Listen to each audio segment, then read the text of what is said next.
Best is missing as pops around. Pop makes the world go round. Pop makes the world go round. Pop makes the world go round. And now, introducing your host with the most, Mr. Greg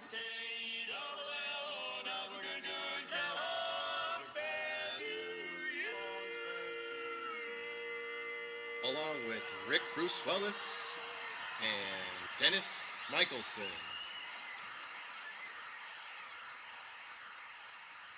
Now, let's get to the show.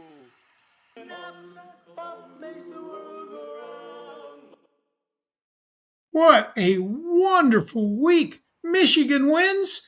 Detroit wins.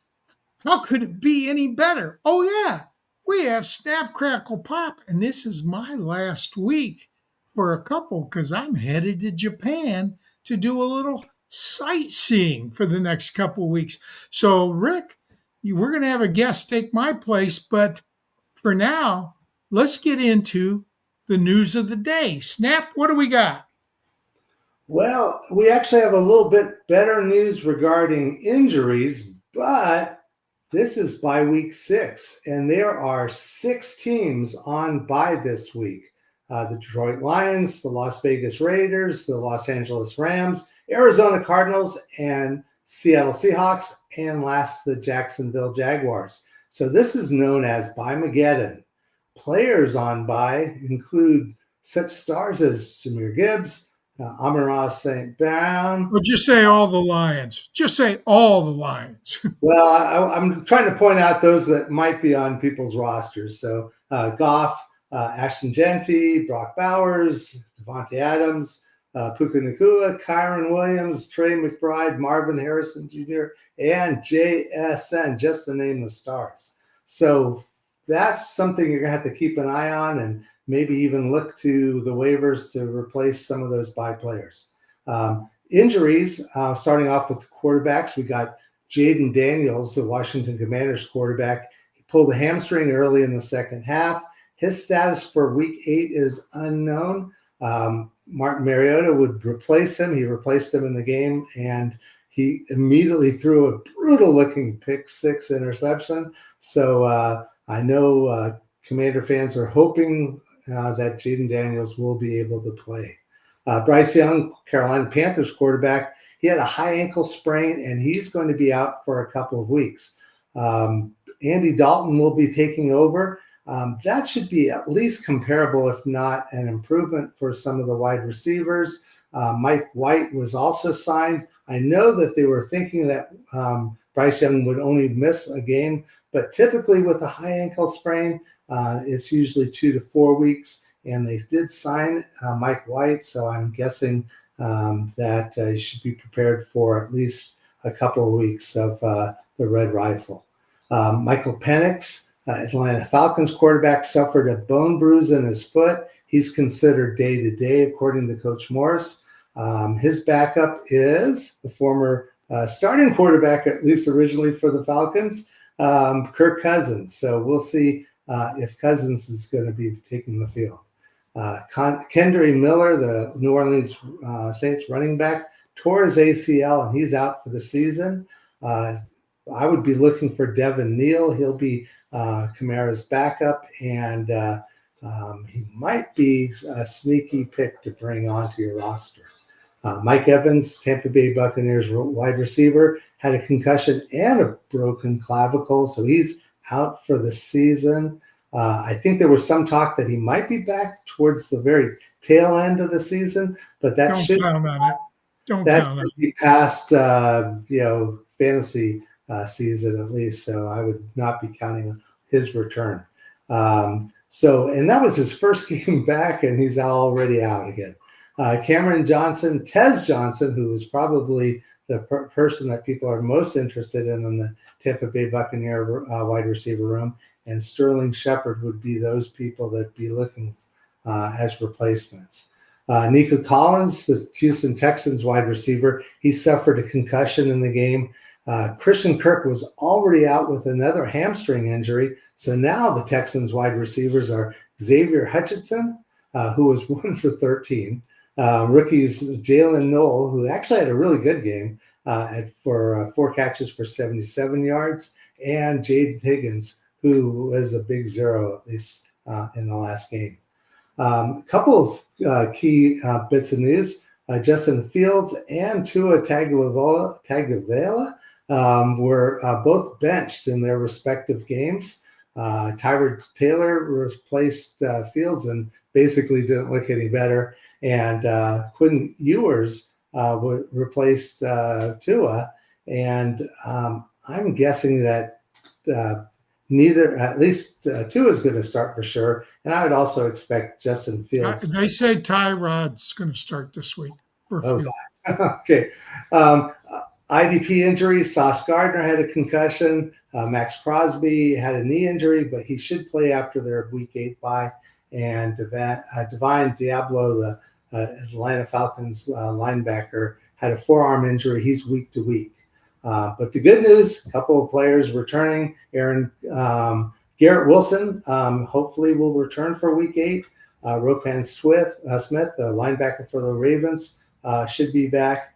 And Brock Bowers and Jacoby Myers for the Raiders should be expected back Week 9 after their Week 8 bye. And with that, I'm going to pass it over. One thing first, didn't Tyler Lockett get cut?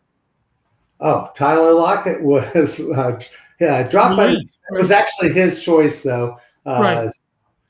He's definitely gone. Well, keep an eye because he could end up somewhere and be valuable. He was hoped to be, impactful to help out as a veteran presence with the Panthers. Didn't see much of that, at least this season. He might be over the hill. So some team that's really hard up for a wide receiver and wants a veteran to come in, he would be one possible choice. I guess, and I'll destroy the pronunciation of his name, Chimera Dike was the wide receiver. DK, I think it's DK, but it's Dike. Correct. He had a surprisingly good game for the Panthers. So I guess. And he's probably available in most leagues. And he's a deep receiver too. So if you're especially if you're playing in some best ball leagues where you can actually add more players, that would be one to look at. Anyway, I'm going to hand it over to Crackle. That would be me. All right, we're going to get started real quick on this because quarterback Drake May, I'm telling you to sit his butt. Why would I do that? He's had a remarkable 2025, and I suspect his best is yet to come. I mean, he's really good. But this week, I'm not so sure. Myles Garrett tends to eat, and he does it with a 4-man rush. And that Cleveland defense is for real. I don't think anybody from that Patriots offense is going to eat this week. I would sit them all. But definitely Drake May is the top 12 quarterback I'm sitting this week. Overall, Cleveland has allowed the third least fantasy points to quarterbacks this year. At running back, I'm saying let's sit Tony Pollard, okay? Tony's losing touches to Tyjae Spears since he came back, and I don't see that changing. Over the last 3 games, Pollard has had 17, 12, and 11 touches, and I don't think he's had more than 10 carries in any of those games, while Spears has had 4, 9, and 8, and he's more explosive. So he's going to get used. This week, they face Indianapolis.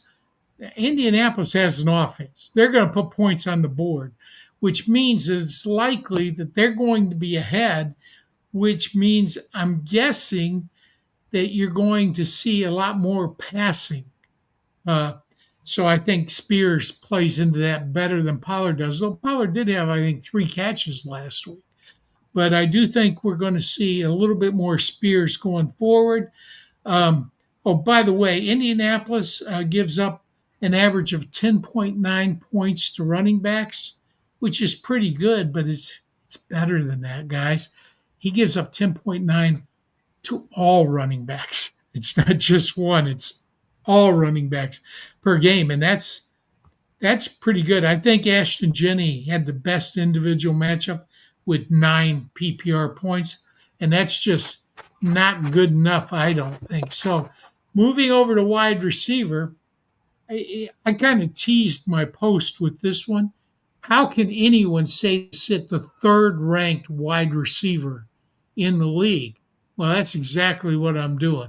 George Pickens, with CD back, is impacted 2 different ways. On the plus side, the top cornerback isn't lining up opposite it anymore. He's going to CD.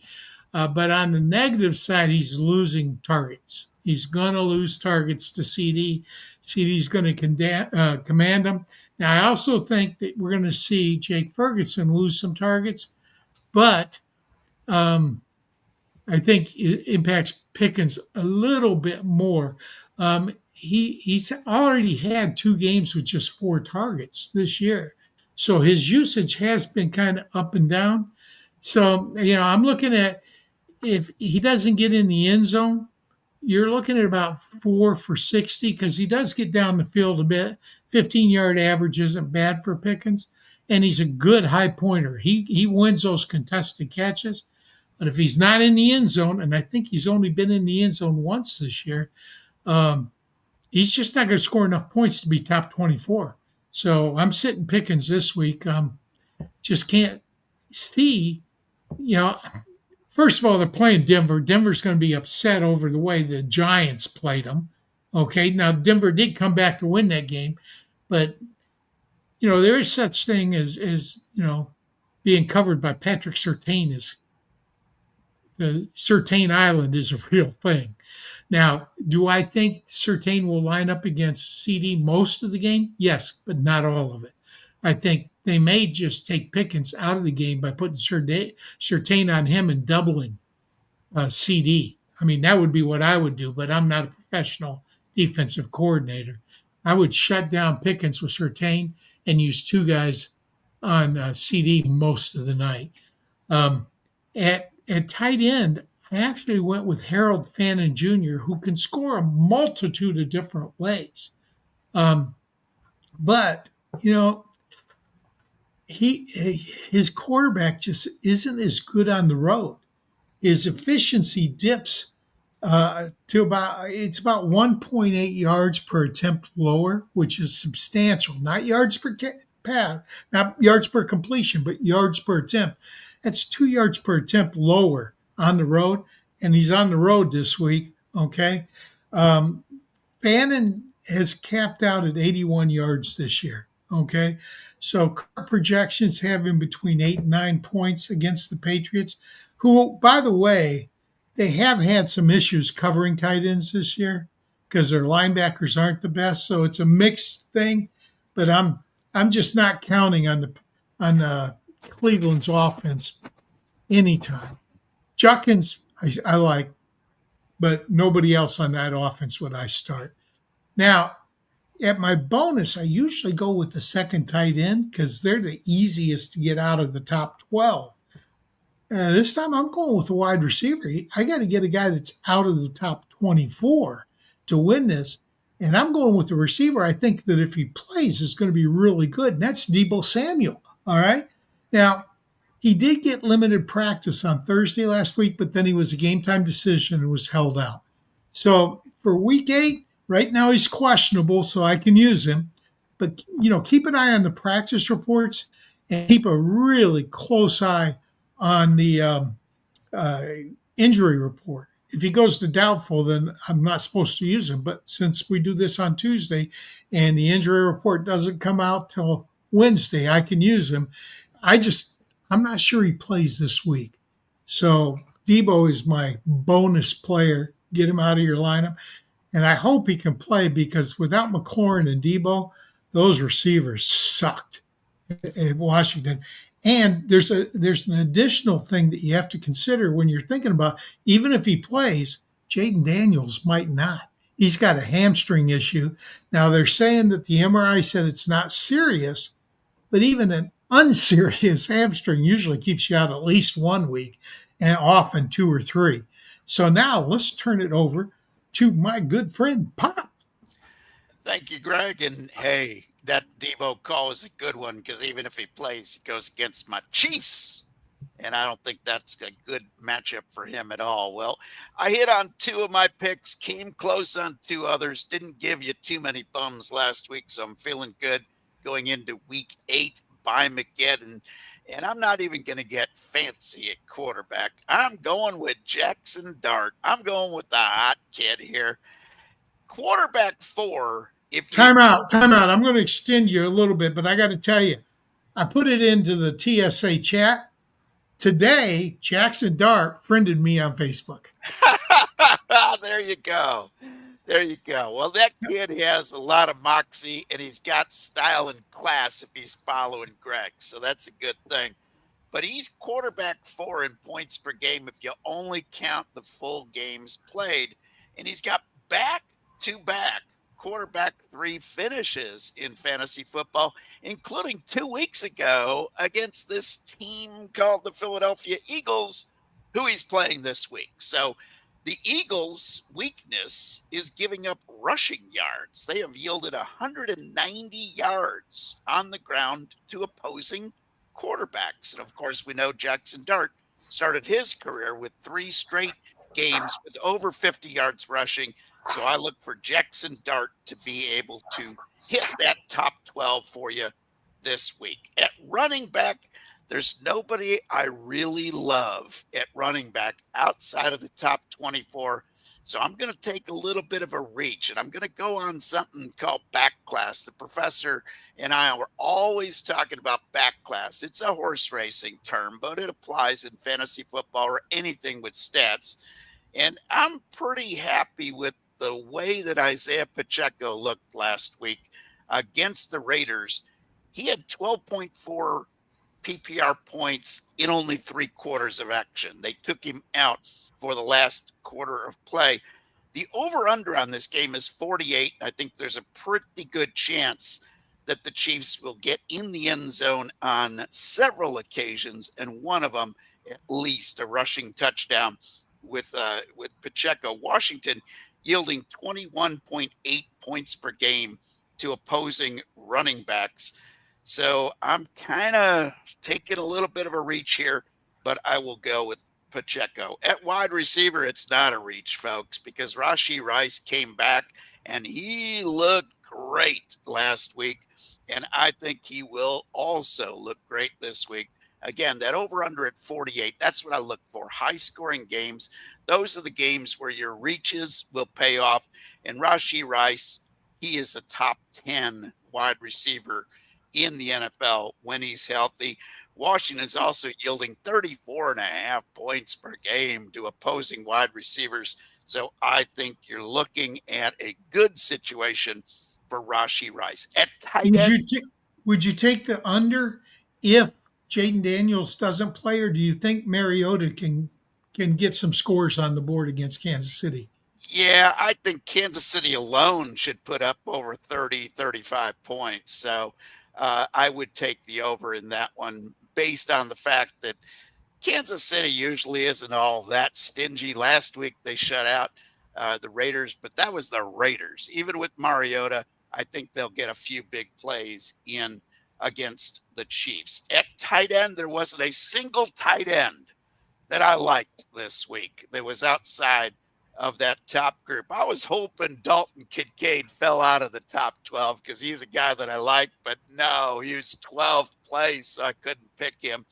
I was going to go with Cade Otton on the concept that Tampa Bay needs to throw the ball to somebody, but Emeka Egbuka will take up the slack along with Shepard and along with the Johnsons. So I'm going to take a reach here, and I'm going to go with a hot hand. I usually don't like to chase points, but in this case, I'm chasing targets because he's had over 7 targets in 3 of his games this year. Aronde Gadsden is going to be my pick, but I've got another reason to pick him. I found out that his dad has him on his dad's fantasy football team, has his son on the team, but he's had him on the bench. And he was asked today whether he was going to play his son. And he said, no, I don't want to bring him any bad luck. So I'm going to keep him on the bench because he's been producing big points on the bench. That's a love of a father, sacrificing his fantasy football team for his His son. dad won me my first FanX championship. Oh, that's Aronde great. Gadsden Sr. was the Yep. reason I won the first FanX championship. Oh, man, I used to love Love that the kid. as well. Loved him and love his kid. Have a lot of him in Dynasty and got him cheap and was shocked I got him that cheap. He's on the waiver wire in some leagues right now. Oh, yeah. Go Yeah, get him, guys. Go get him. a great pickup because he's a big play potential guy, but he can also be that strong red zone threat. So he's my tight end pick this week. My bonus pick, I'm going to take him because I ain't going to get a chance to take him anymore this year because he'll be back in the top 24. A.J. Brown had a big game. Philadelphia learned that they actually can throw the ball, folks. We know that Hurts can hit those long passes, and he certainly did to both A.J. Brown and to the Slim Reaper. The Slim Reaper coming through around Halloween, it just made sense. But A.J. Brown just outside that top 24, so he's legal. 28 points last week. And the Giants, well, they're giving up the third most points to wide receivers. And I expect a big game for both A.J. Brown and the Slim Reaper again this week. That's it for Pop. Back to you, Greg.